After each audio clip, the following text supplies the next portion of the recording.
Hello दोस्तों, कैसे हैं आप सब। आज की हमारी कहानी है सास की साड़ी। अगर अच्छी लगे तो चैनल को लाइक, शेयर और सब्सक्राइब करना ना भूलें।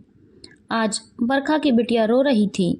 तभी उसकी सास कमरे से निकलते ही बोली, बरखा बहू तेरा ध्यान किधर रहता है। एक तो मेरी मुनिया बिटिया रो रही है और इधर दूध की नदियाँ बहा दी। तब बरखा ने कहा, मम्मी जी मेरी बहन का फ़ोन आ गया तो ध्यान से निकल गया और बस इसीलिए रिया रो रही थी। मैंने सोचा उसके लिए दूध उबाल दूं तो तेज आंच पर रख दिया और बात करते हुए कमरे में रिया के रोने की आवाज़ सुनकर वहां उसे उठाने आ गई। बस मम्मी जी अभी समेट लेती हूँ। क्या, पहले मुनिया को चुप करा और दूध पिला, फिर दूध समेटना, उसे डांटते हुए निर्मला जी कहती हैं। फिर वह कहने लगी, मम्मी जी रिया को आप ले लो ताकि मैं दूध समेट लूं। तब निर्मला जी बड़बड़ाकर कहने लगती हैं, एक काम तो ढंग से होता नहीं और एक फ़ोन न जाने कहाँ की बला हो गई। जब देखो तब उसी में घुसी रहो। यहाँ घर परिवार की फिक्र है नहीं, कोई काम की नहीं। अपनी बेटी को कम से कम दूध पिला दे, फिर फ़ोन में बात करे। बातें तो बाद में भी हो सकती हैं। इस बात को ध्यान रखना चाहिए। और पता है कि दूध कितने रुपए लीटर है। मैं बिल चुकाती हूँ। 1.5 लीटर दूध था। कभी धीमी आंच पर रखकर भूल जाएगी, कभी नदियाँ बहा देगी। इस तरह वो लगातार बोले जा रही थी। तभी बरखा बोली, मम्मी जी मैंने जानबूझकर तो नहीं किया ना। अब तो पतीले से बाहर आ चुका है तो आपके इस तरह बड़बड़ाने से पतीले में वापस नहीं चला जाएगा दूध।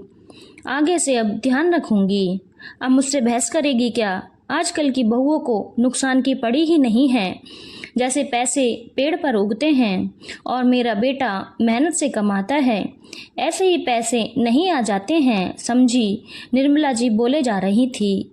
इतना सुनने के बाद बरखा देखती है कि चाय के लिए दूध ही नहीं बचा है। जो थोड़ा सा दूध रह गया था वो रिया को पिला दिया है। अब शाम को दूध वाला नहीं आता, क्या किया जाए। तब उसने सोचा कि दूध का नुकसान तो हो ही गया है। जब साकेत आएंगे तो आधा लीटर दूध ही ले आऊंगी। अभी मैं मिल्क पाउडर से अपनी और मम्मी की चाय बना लेती हूँ। तब चाय पीते ही निर्मला जी चिल्लाते हुए कहने लगी, बरखा बरखा ये कैसी चाय बनी है। कम से कम डेयरी से दूध ले आती। पता नहीं है मैं मिल्क पाउडर वाली चाय नहीं पीती। अगर तुझे नहीं लाना था तो मुझसे ही कह देती, मैं ही ले आती।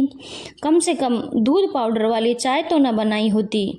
तब बरखा कहती है, आप मुझे फिर सुना देती कि 70 रुपये का दूध आता है, इसलिए सोचा कि आधे लीटर दूध से काम चला लूँगी। जब रिया के पापा के आने से पहले ही ले आऊँगी। आप छोटी सी छोटी बात का इतना तिल का ताड़ बना देती हैं। मम्मी जी इसीलिए नहीं बोला, मैं नहीं चाहती थी कि आप मेरा तनाव बढ़ाएं। फिर निर्मला जी कहती हैं, चल ठीक है अभी जाकर ले आ। वह आधा लीटर दूध ले आती है क्योंकि दूध की ज़रूरत तो पड़नी ही थी। उसके पति साकेत जो आने वाले थे और बिटिया को रात के लिए चाहिए भी था। अब निर्मला जी भी कुछ न बोल पाई। खैर अगले दिन पूजा में उन्हें रेड साड़ी पहननी थी क्योंकि उन्हें अपनी सहेली राधा जी के घर सत्यनारायण की पूजा में जाना था।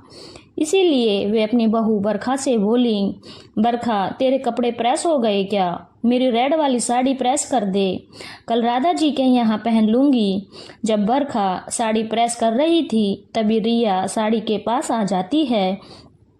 जैसे ही उसे दूर बैठाने गई उसी समय उनकी साड़ी गलती से फिर जल गई। थोड़ी देर बाद निर्मला जी जैसे ही उससे साड़ी मांगने लगी तब वह बोली, मम्मी जी वो साड़ी मुझसे गलती से जल गई। तब तो उनका पारा हाई हो गया और वे चिल्लाकर कहने लगी, मेरे पता नहीं किस जन्म का बदला ले रही है। सबसे अच्छी साड़ी थी, सोचा था कि मैं कल पहन लूँगी, पर तुझे क्या, कितनी महंगी साड़ी थी, मैं अब क्या पहनूँगी। मुझे लाल रंग पूजन में पहनना था और वह मुझे पूजन में पहनना अच्छा लगता है, अब क्या करूँ। तब बरखा ने कहा, मम्मी जी गलती हो गई, अब क्या करूँ। आप मेरी रेड वाली साड़ी पहन लेना। यही कर सकती हूँ। तभी साकेत आ जाता है। वह बेटे से उसकी शिकायतें बताने लगती है। तब बरखा कहती हैं, मम्मी जी अभी उन्हें चैन की सांस तो लेने दो, चाय वगैरह पी लें तब बताना, बिना बताए तो आप रहेंगी नहीं, मुझे पता है। तब साकेत कहता है, क्या हुआ माँ, ऐसी क्या आफत आ गई कि जो रुक नहीं सकती। वो कहती हैं, ठीक है बेटा तू चाय पी ले, फिर तुझे बताती हूँ। अब थोड़ी देर बाद साकेत उनके पास आकर बैठता है। बोलो माँ, क्या कह रही थी आप। तब बरखा की लापरवाही थोपते हुए उसे गुनहगार ठहरा देती हैं। बताओ बेटा, अगर मैं बहू पर ना चिल्लाऊं तो क्या करूं। तब बरखा भी कहाँ चुप रहने वाली थी। पता नहीं मम्मी जी को मुझसे इतनी क्यों परेशानी है, मैं जानबूझकर तो नहीं करती हूँ।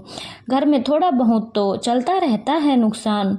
ये तो मेरी गलती थी तो मैंने मान ली, तब पर भी मम्मी जी बड़बड़ाती ही रहती हैं और फालतू में घर का माहौल खराब होता है, साथ ही तनाव की स्थिति भी होती है।